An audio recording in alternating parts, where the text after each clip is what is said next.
Well, those guys who believe that they are the rightful rulers of a global fiefdom believe that one way or another, mankind has to have something that he's shit scared of. And generally that's war. But in the absence of war, they need something else. And this report looks at a number of other possibilities. But let me just read you this. Credibility, in fact, lies at the heart of the problem of developing a political substitute for war. The most ambitious and unrealistic space project cannot of itself generate a believable external menace. It has been hotly argued that such a menace would offer the last, best hope of peace. That's the threat of an alien invasion they're talking about here. By uniting mankind against the danger of destruction by creatures from other planets from outer space. They go on. Nevertheless, an effective political substitute for war would require alternate enemies, some of which might seem equally far-fetched in the context of the current war system. It may be, for instance, that gross pollution of the environment can eventually replace the possibility of mass destruction by nuclear weapons as the principal apparent threat to the survival of the species.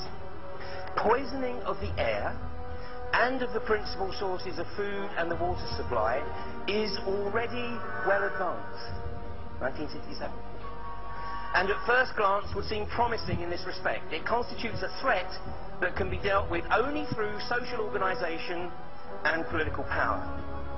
But from present indications, it will be a generation to a generation and a half before environmental pollution, however severe, will be sufficiently menacing on a global scale to offer a possible political basis for solution.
This is where the watchers were deposited.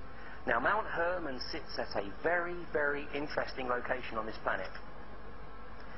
It actually sits at 33.53 degrees north of the equator and 33.53 degrees east of the 0 degree meridian. Now, when you go to Google Video, check this out, you'll find that that actually isn't correct.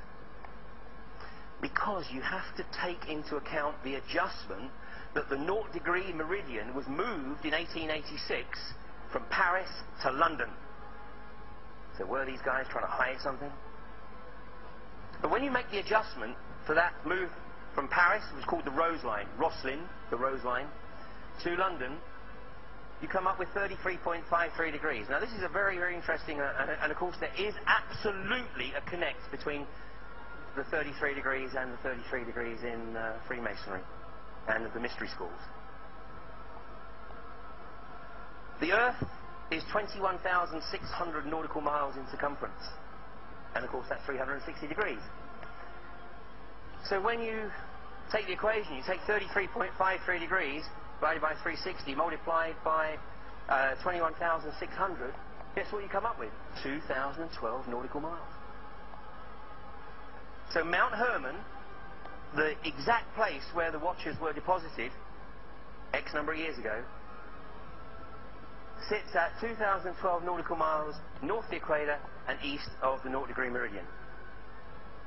So these guys, they don't know for sure. They don't know for sure. But let me tell you right now, they are scared shitless that this might be right, and that their time in the ascendancy on this planet is coming to an end.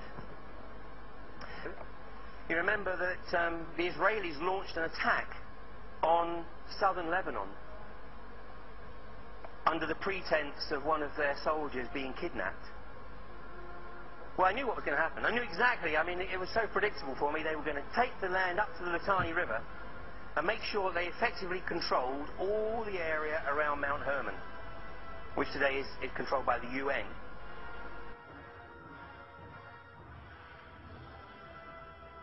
The Israelis ran hundreds of sorties and dropped these cluster bombs in that whole area, making that whole area around Mount Hermon completely uninhabitable. Because if anybody obviously drives over these or walks over these little bomblets, I mean, you lose a limb. So, I mean, obviously the Zionist agenda is very clearly spelled out on their flag. It's one of only 2 flags in the world that has territorial ambitions encoded into it. The other one is Southern Ireland, by the way. But the Israeli flag, you have the Star of David, which is the Zionist symbol. It's not a symbol of Judaism. It's the Zionist symbol. And the 2 blue stripes above and below represent the 2 rivers, the Euphrates and the Nile. The determination of the Zionists to re-establish Greater Israel. But of course there's a few other people who have something to say about that.